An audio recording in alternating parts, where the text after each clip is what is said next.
Que a paz de Deus nos envolve agora e sempre. Sobre a intuição, não, sou eu mesmo, sou a destinação. Se para mim está vencido. Quando ele não fala que é presente, então pronto, vamos lá. Livro dos Espíritos, o livro de todas as verdades. Quando vamos observar a missão de Moisés, que não foi fácil, lidar com um povo ignorante, quebrar o politeísmo egípcio, também que não foi fácil, mas pregar uma crença de um Deus único a um povo completamente selvagem, que não tinha entendimento nenhum. Era necessário que primeiro viesse Moisés, sim. Era necessário.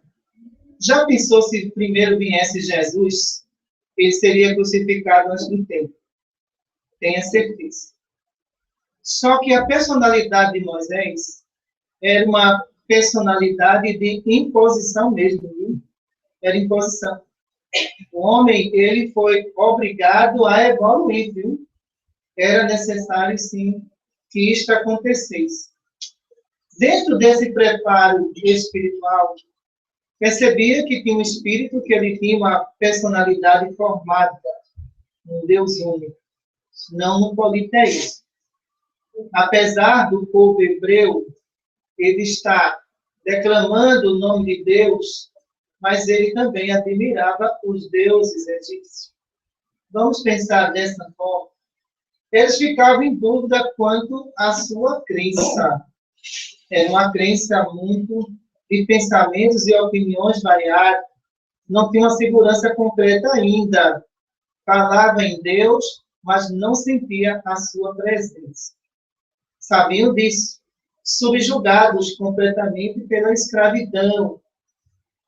Teria que aparecer Moisés com as suas ideias renovadoras e mostrar às pessoas a prisão que eles se encontravam, escravidão, já que o povo hebreu estava já completamente entregue à escravidão. Já não conseguiu mais reagir em nada. Gerações e gerações já estavam acostumadas em posições dos egípcios. No entanto, Moisés vem trazer um novo sentido. Ele vem estabelecer que uma cultura tem que ter regra. Ninguém pode viver sem regras, nem sem disciplina. Tem que haver disciplina, sim. A partir do momento que ele anuncia que terá que tirar o seu povo do egípcio, olha, a gente sabe que ele teria que ter mediunidades extraordinárias para fazer isso. Porque tudo aquilo que ele profetizava acontecia, claro. Então, o Antigo Testamento, a gente nota que o homem conhece Deus pela força. Não conhecia Deus pelo amor, não, viu? Conhecia Deus pela ignorância. E essa ignorância dentro do Antigo Testamento, ela não é colocada por Moisés, não. Os antecessores que vêm é que provoca um radicalismo bem maior do que o dele. Por quê? Já que o povo não tinha disciplina, tinha que mostrar esse povo, olho por olho e dente por dente. Teria que ser dessa forma mesmo. Saiu de uma brutalidade enorme. Será que Moisés chegasse e dissesse, amai os vossos inimigos? Olha, ia dizer, esse homem está ficando louco. Então, a gente sabe que a fruta não estava madura, estava verde. Era preciso dar o sentido de eu penso como você, mas não ajo como vocês. Era isso que Moisés fazia. Eu penso como vocês, mas eu não vou agir como vocês. De jeito nenhum. Vocês têm que ser colocados dentro da disciplina. Dentro do povo hebreu existia de tudo.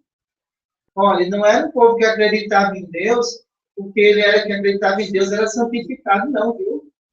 Existia ali promiscuidade, traição, prostituição, existia tudo.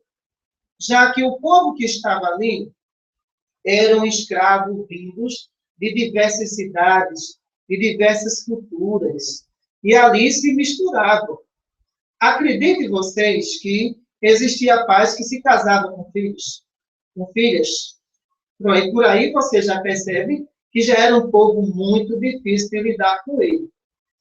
Dentro desse preparo, em regiões superiores, o Espírito Moisés sabe e conhece a cultura de todos que se encontravam ali.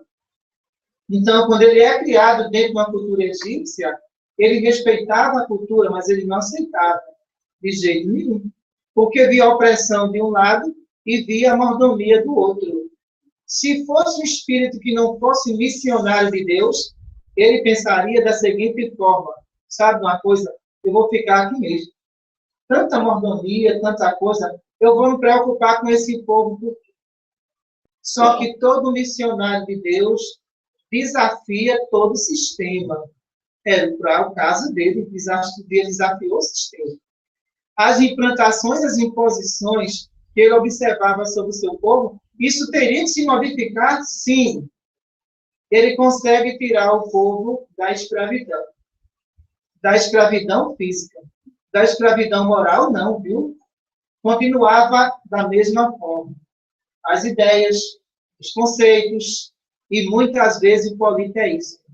Bastou Moisés dar um descuido, imediatamente estavam lá no bezerro de ouro, adorando tudo. Por isso que a gente diz que nem todos que estavam ali, os hebreus, acreditavam em Deus, não, viu? Nem todos eles. Existia a cultura de falar em Deus, mas eles adoravam muito mais os deuses egípcios. Então, por isso que se reúne a multidão e diz, ó, esse Deus não dá resposta nenhuma, nós só fazemos caminhar nesse deserto, e essa terra prometida nunca aparece, então vamos construir um Deus que a gente possa vê-lo e tocar nesse Deus. Construir esse bezerro lá de ouro. Né? Então, o que demonstra nisso tudo é que isso não foi uma missão fácil. E esclarecer espíritos ignorantes não é fácil. Entenda bem. Então, a partir do momento em que Moisés caminha 70 anos pelo deserto atrás da terra prometida, ele estava estabelecendo o quê? Vamos derrubar as ideias antigas e trazer novas ideias. Enquanto nessa caminhada de 70 anos, as crianças que vinham nascendo, ele começava a evangelizar. Por isso está a importância da evangelização infantil. Ele começava a evangelizar as crianças e os jovens na crença de um Deus único, soberano, aquele mesmo. Enquanto que os velhos, os mais idosos, que tinham lá 50 anos, 60 anos, eles não acreditavam nessa terra prometida, não, viu? De jeito nenhum. Mas eles foram morrendo. E morreram com ele também as suas ideias velhas. Por isso que mundos como esse que vocês estão vivenciando, ele vive sempre de renovação de ideias, por novos pensamentos espirituais mais evoluídos, de espíritos que descem à terra. Foi o caso de Jesus. Veja só. Então, Jesus tinha um respeito enorme pelo Antigo Testamento. Ele, em nenhum momento, ele desconcordou, não. E disse, eu venho apenas acrescentar a lei. Eu não vim modificar nada que está escrito ali. E quando ele faz essa colocação, a gente observa que a lei mosaica, né, que falava sobre a lei do divórcio, né? Então, Moisés era muito inteligente quando ele entrou nessa questão, a lei do divórcio, a lei de adoração, tudo isso que ele concretizou e trouxe os 10 mandamentos. Mas era um espírito que ele tinha conhecimento também dos códigos divinos, viu? E muito conhecimento mesmo. Então, nenhum espírito é utilizado sem ter conhecimento daquilo que ele vai realizar na Terra. E Moisés tinha esse conhecimento do que ele ia realizar. Quando ele recebe os 10 mandamentos, é interessante que estabelece normas, veja, normas disciplinares no planeta Terra. Antes não existia nenhuma norma, nenhuma conduta. Então, os 10 mandamentos, quando ele traz, ele estabelece uma norma. E dentro dessa norma, ele pede que nós devemos amar a Deus sobre todas as coisas. Veja só. Então, Quando ele estabelece isso, ele diz o seguinte: a Terra oficialmente tem um Deus, e esse Deus é responsável pelo universo. Sim. Quando ele faz essa citação, então, ele oficializa, né, o código divino na Terra. Então, começou por ele, oficializou a lei. A partir dali, o que acontece? Várias religiões, ela começa a trazer os seus conceitos diferenciados daquilo que Moisés escreveu. Dentro do código divino, também ele pede, honra o vosso pai e a vossa mãe. Veja só, estabelecendo que o princípio básico da evolução dos espíritos está em ouvir os conselhos do pai e ouvir os conselhos da mãe. Ele estabelecia que a mãe e o pai seriam seres responsáveis pelos seus filhos, pela conduta deles, pela direção deles. Estabelecia ainda mais e acabava com as guerras. Não matarás. Veja só. Então, quando ele estabelecia isso, ele dizia que a guerra santa não podia existir. Em nome de Deus, tinha que parar por ali mesmo. O não matarás significa que você não vai criar uma guerra santa em nome de Deus para matar o seu próximo. Dentro do Código Divino, isso está escrito. Então, Moisés estabeleceu todas essas leis, trazidas de mundos celestiais, e implantado por quem? Por Deus na Terra. O planeta agora já não era mais ignorante. Ele tinha uma legislação divina, que deveria ser seguida sim. Mas a legislação mosaica, ela teve que se perpetuar por muito tempo. Era necessário, sim. Se alguém matasse o outro, olho por olho e dente por dente, morria. Isso já fazia com que os espíritos, que tinham tendência para matar, eles já eram educados desde a infância pelos pais, para que eles não fossem guerreiros, viu? Então, para que eles fossem pregadores, fossem homens de boa índole. Então, as famílias já diziam, olha, a lei mosaica diz isso. Você não vai poder matar, você não vai poder ser um guerreiro, porque não matarás, é isso que ele diz. E se você matar, você vai morrer. As crianças já cresciam com essa ideia. E temia justamente a Deus. Está aí justamente a crença do castigo, que vem da época de Moisés. Então, o povo começou a admitir que Deus era um Deus vingativo. E se você errar, você vai pagar pelo seu erro. Você vai responder por ele. Olhe, Deus castiga. Aí está a origem da palavra. Porque se basearam da seguinte forma: um Deus vingativo, entendeu? Um Deus que poderia ir para a guerra, e é o mais interessante que, depois da passagem da morte de Moisés, o povo parece que deu uma amnésia total.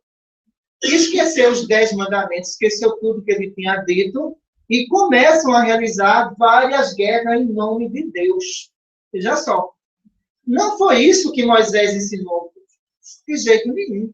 Ele não tirou o povo da escravidão para que um matasse o outro. De nenhuma forma. Ele tirou o povo para que esse povo, na verdade, ele procurasse se evangelizar e se tornar homem de bem. A justiça divina jamais deixou a terra abandonada, não. De jeito nenhum. Sempre, em qualquer situação imoral, generalizada no planeta Terra, a justiça divina sempre vai mandar grandes espíritos de coragem para mudar os conceitos imorais do planeta. Então, João Batista era uma peça principal. Onde João Batista, ele teria, de todas as formas, de vir de frente, mostrar tudo que viria lá atrás, que era Jesus. Mas, para isso, dentro desse preparo, era necessário, sim, que João nascesse. E que ele fosse o grande revelador das condições imorais humanas que existiam dentro daquela sociedade da época. Isso já não era papel de Jesus.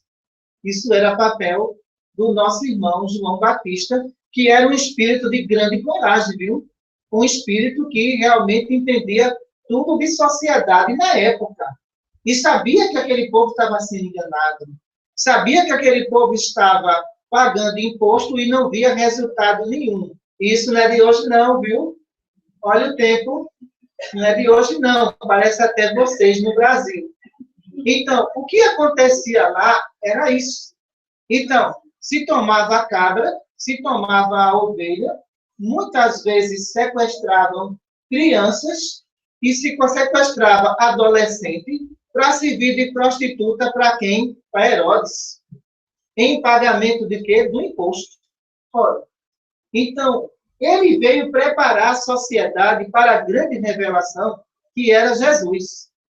A simbologia do batismo que ele criou, eu digo simbologia, porque o batismo não vai salvar ninguém. Na simbologia. Atraía o povo para o Rio Jordão, e ali, quando ele começava a banhar o corpo daquelas pessoas endividadas e complicadas, as pessoas se achavam purificadas e não voltavam mais a errar. Então, era uma maneira que ele tinha de dizer às pessoas, não voltem mais para os pensamentos antigos.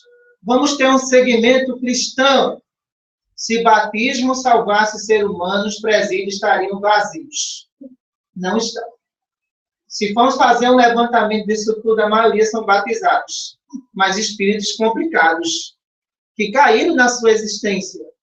O papel de João Batista era esse, alertar a sociedade do que estava acontecendo.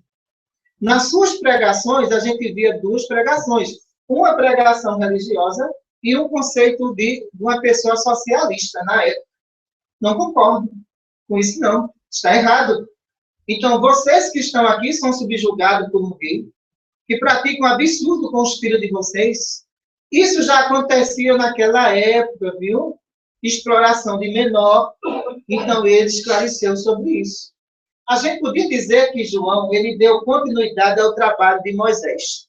Foi uma continuação que ele deu, belíssima, mas sabia que a sua vida, a qualquer momento, iria acabar a sua missão. Mas ele continuava a fazer as suas denúncias até o ponto de incomodar Herodes. Até o ponto de ser aprisionado. Antes de ser aprisionado, ele tem um belo encontro com quem? Com Jesus. Nesse encontro, ele percebe que a sua missão terminava ali.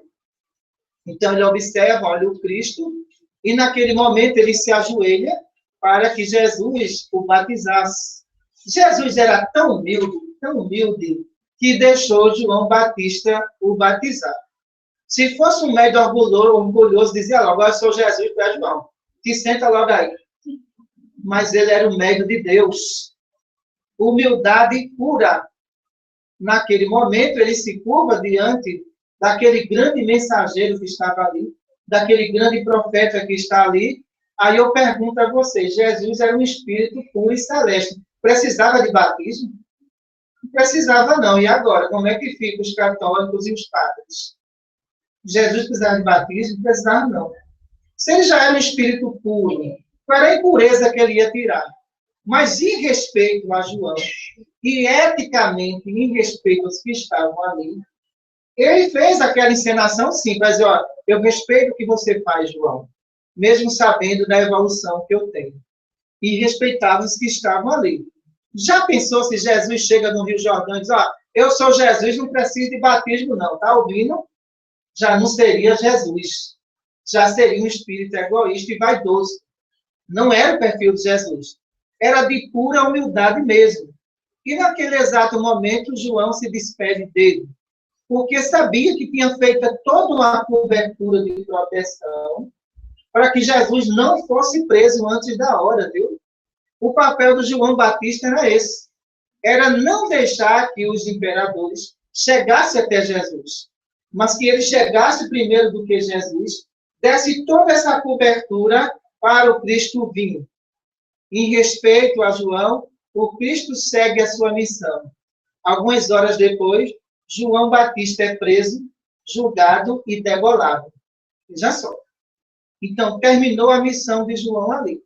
Poderiam dizer que João passou por uma expiação e prova, que ele degolou alguém em vidas passadas? Não, de jeito nenhum.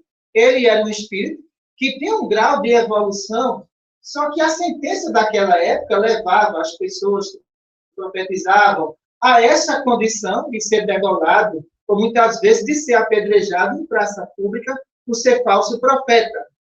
O Cristo sabia que a existência de João chegou ao fim, mas que sua grande missão continuava dentro de Jerusalém. No meio de leprosos, veja a humildade, no meio de pessoas viciadas, Jesus caminhava. No meio de prostitutas, recuperava todas elas.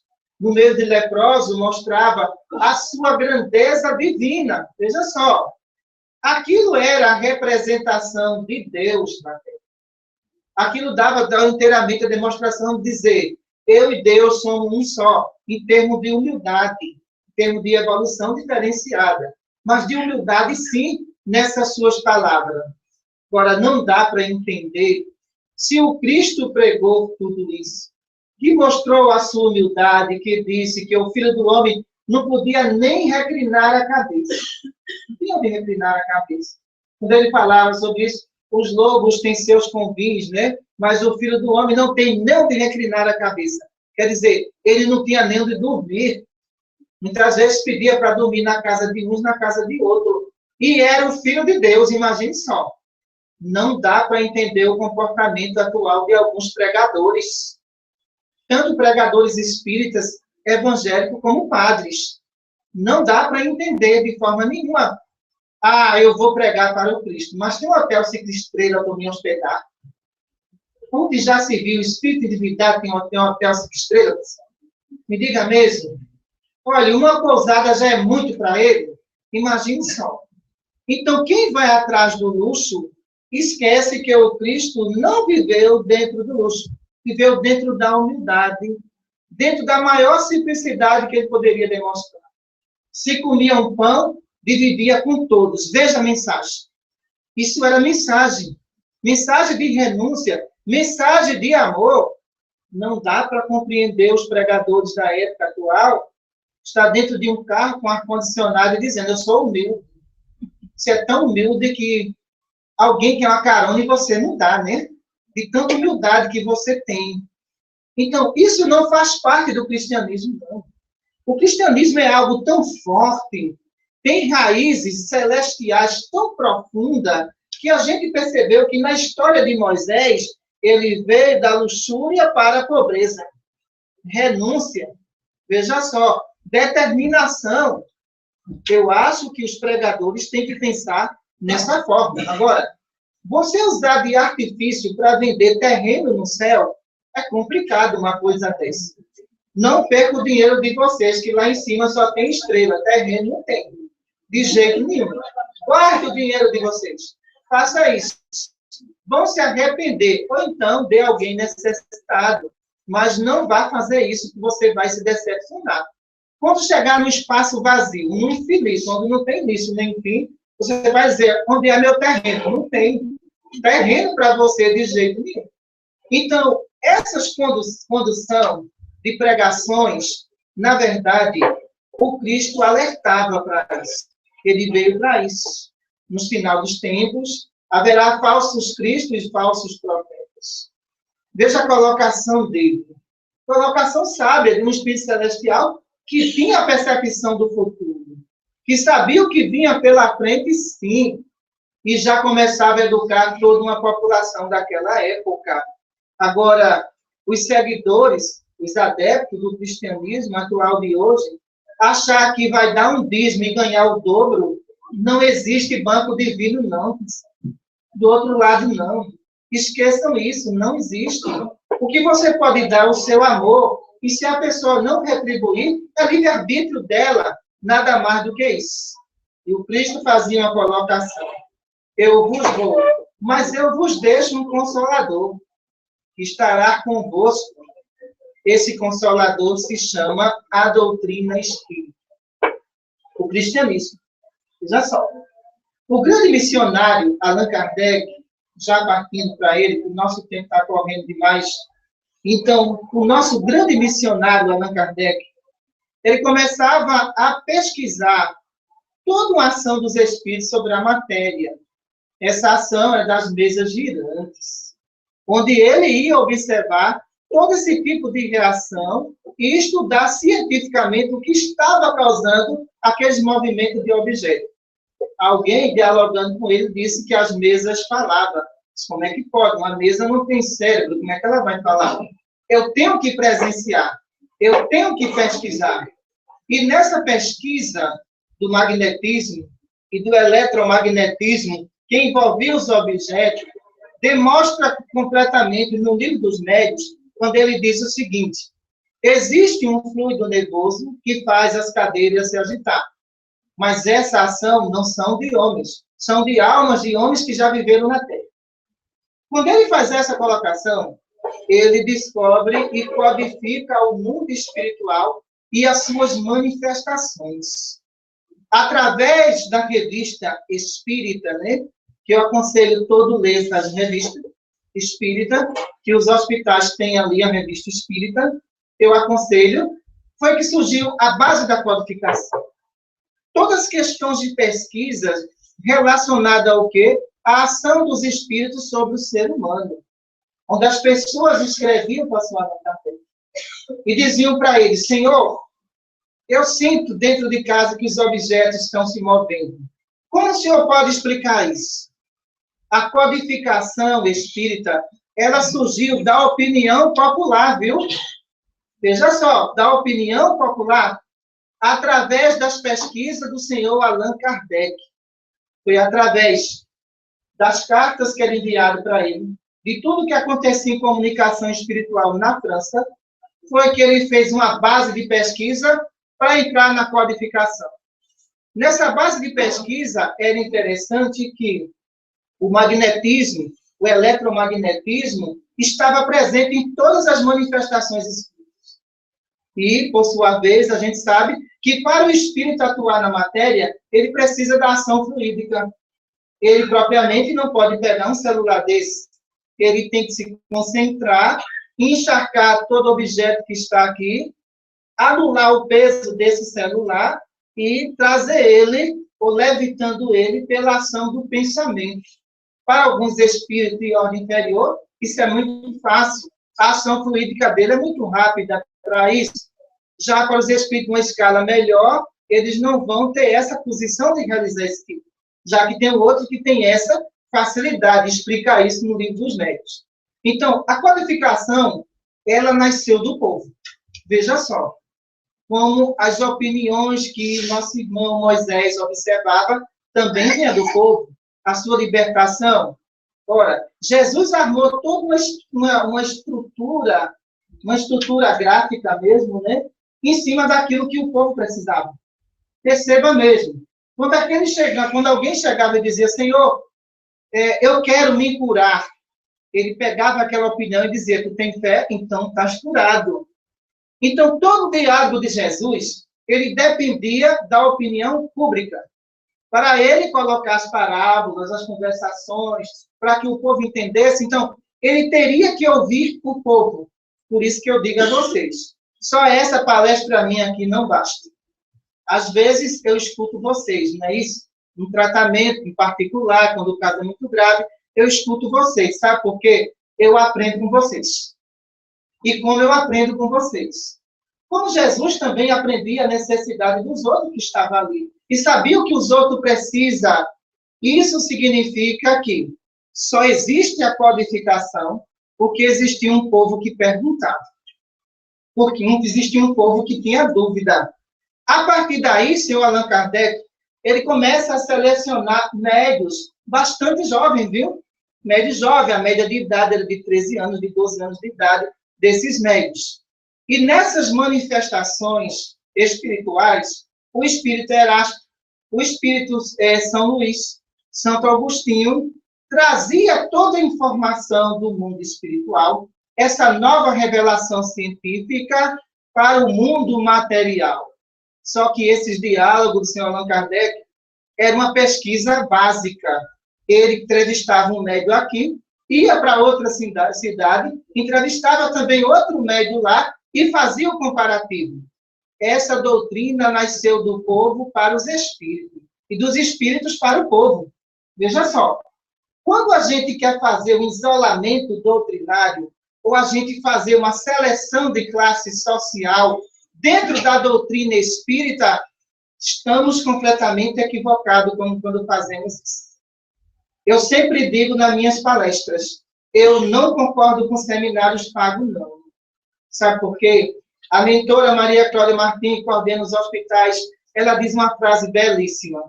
Quanto custou o sermão da montanha? Veja o que ela diz. E quando ela relata, né, que ela tem passagem lá pelo cristianismo, bem próxima do Cristo, ela diz, foi algo impressionante. Toda uma sociedade reunida, imperadores disfarçados, ali se infiltraram no meio da multidão. Quando Cristo começou as bem-aventuranças, tudo entrou em silêncio. Uma inércia total tomou conta de todo mundo. Todos ficaram envolvidos e muitos seguiram o cristianismo. Sabe por que foi isso? Porque foi de graça. Não foi pago, não, de jeito nenhum. Então, o livro dos Espíritos, ele nos mostra perfeitamente, entendeu? Pluralidade dos mundos habitados.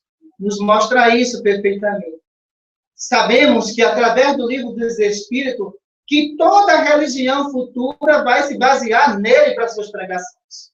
Se não se basear nos Espíritos, estarão perdidos por completo. Porque percebemos que, dentro da codificação, há um grande respeito pela parte bíblica. Não podemos esquecer isso não, viu? Há um grande respeito. Seu Allan Kardec, ele dividiu de que forma? Evangelho segundo o Espiritismo.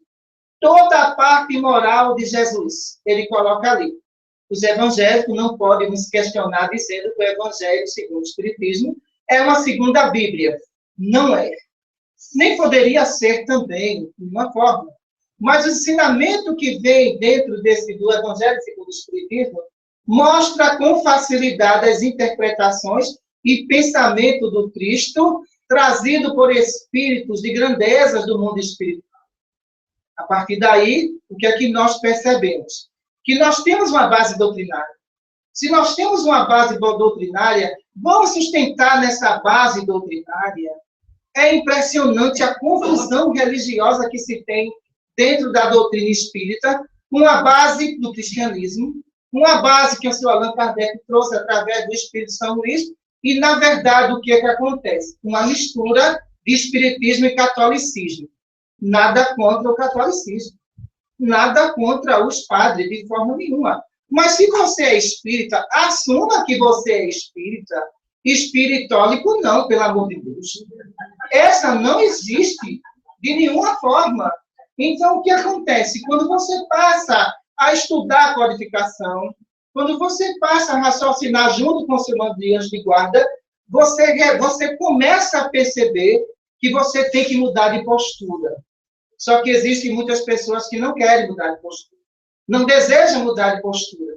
Chegam dentro do quarto e faz. E o anjo de guarda está no escuro. Eu vou acender uma vela, pelo amor de Deus. Anjo de guarda no escuro, um espírito iluminado no escuro. Não pode acontecer isso não, pessoal. Ele é um anjo de guarda. Ele é que tem que iluminar você, não é você que está iluminando ele, não.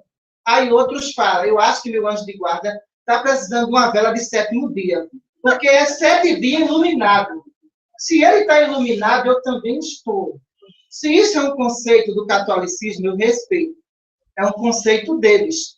Mas espírita tem este comportamento, onde a prece é a forma de luz divina, e você pode ir em busca dela para confortar o seu espírito.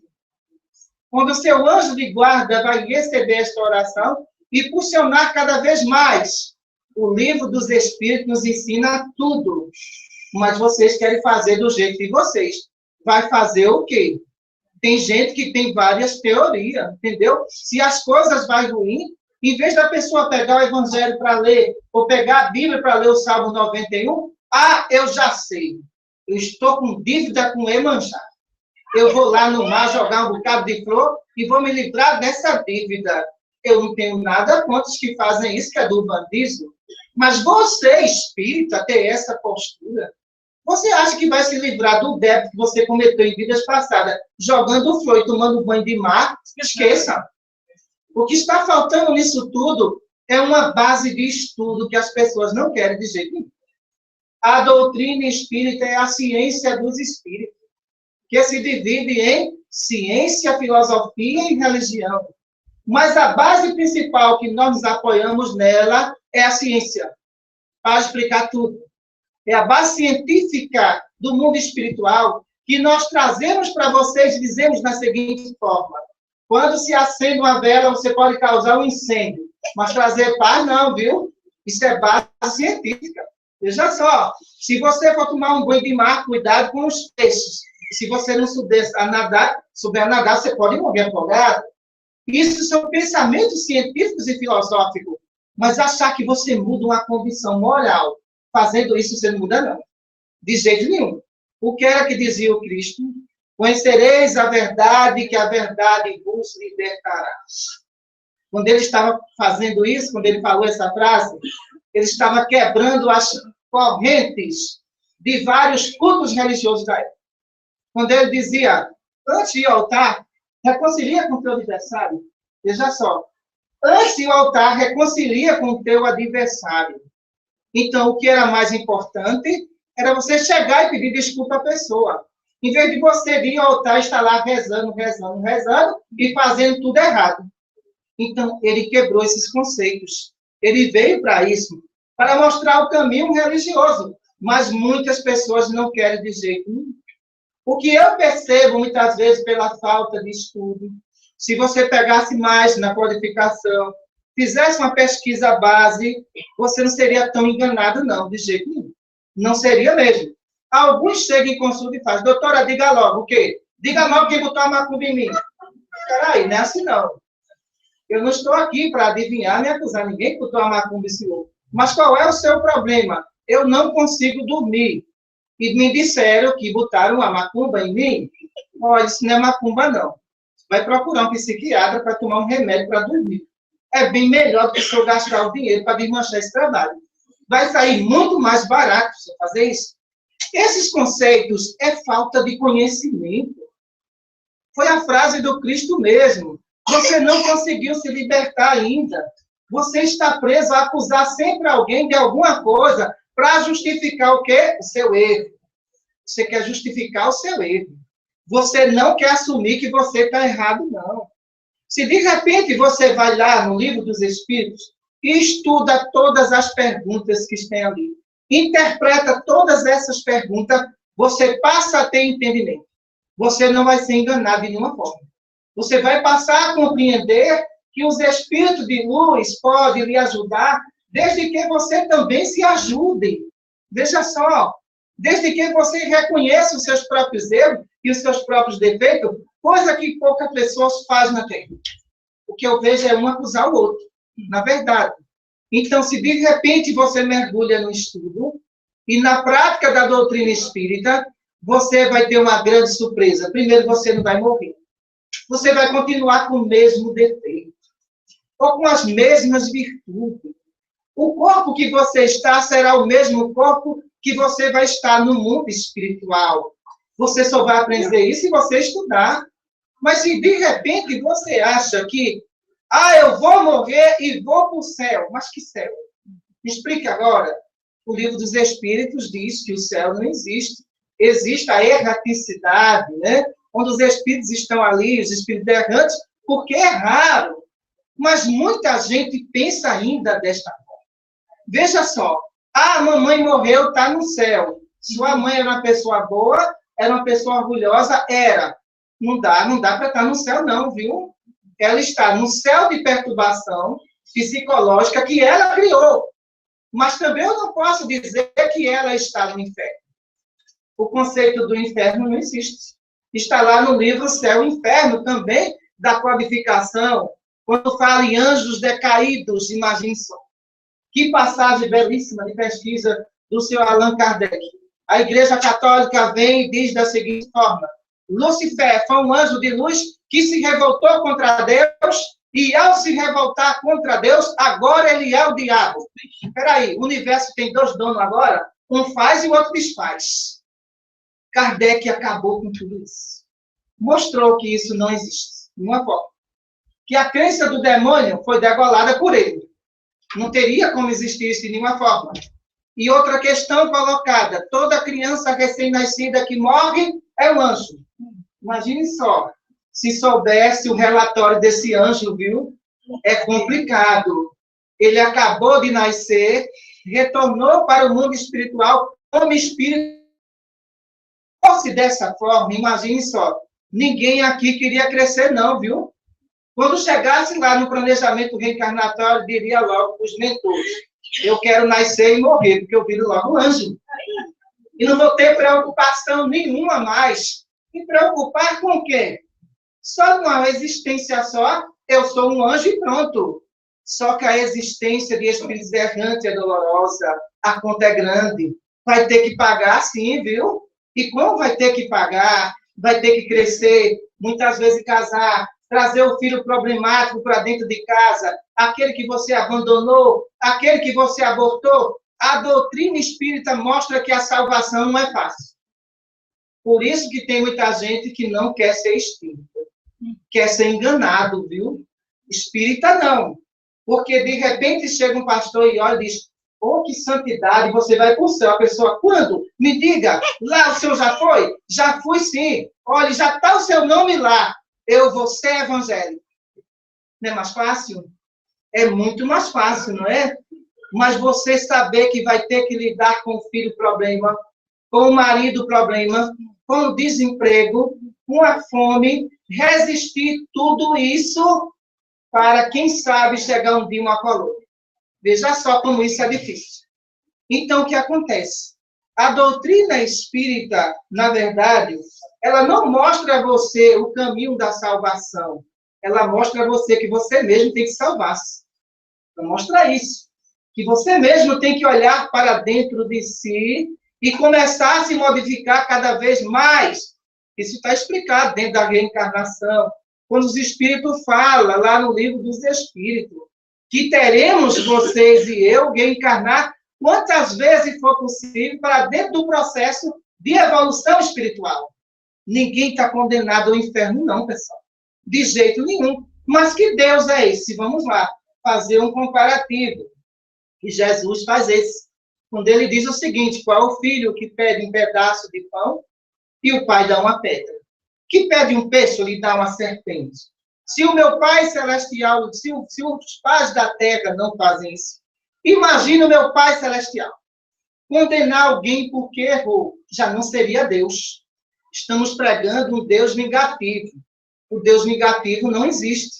Existe aquele Deus, se você se arrepender dos seus atos, você terá uma nova existência para você recuperar.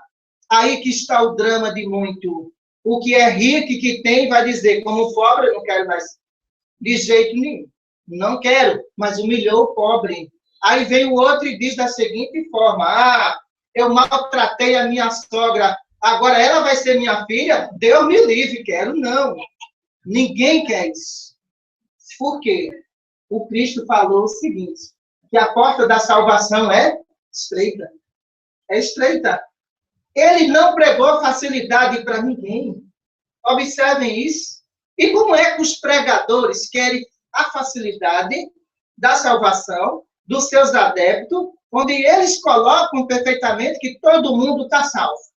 Seu Allan Kardec vem e diz, fora da caridade não há salvação. Veja a colocação desse grande codificador. Caridade para consigo mesmo, caridade para com os outros, caridade material e caridade moral.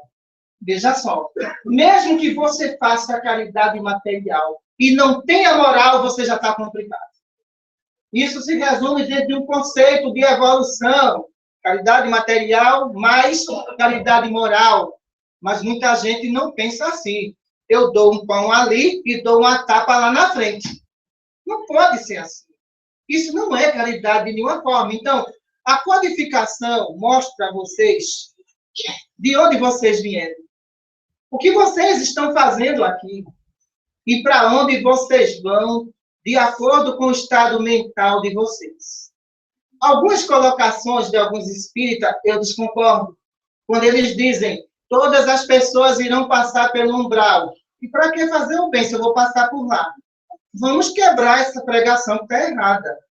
Os espíritos que estão ligados ao vício, à matança discriminada na terra, à corrupção, As forças de energia negativa arrastam ele para o umbral.